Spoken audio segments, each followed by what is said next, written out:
Today we're working on a Troy-Bilt weed eater head, and you can see mine got all wiped out and everything. The little metal things come out and all that. So I ordered me one right there.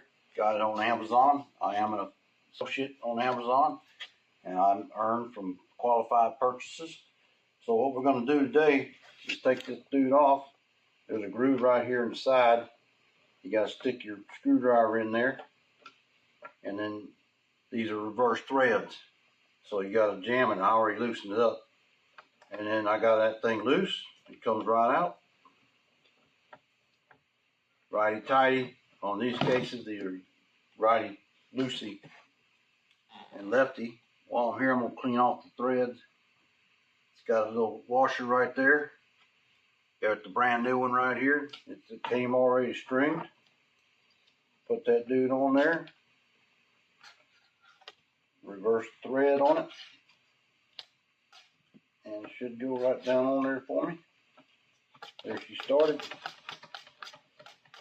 As the blade turns, it tightens itself up.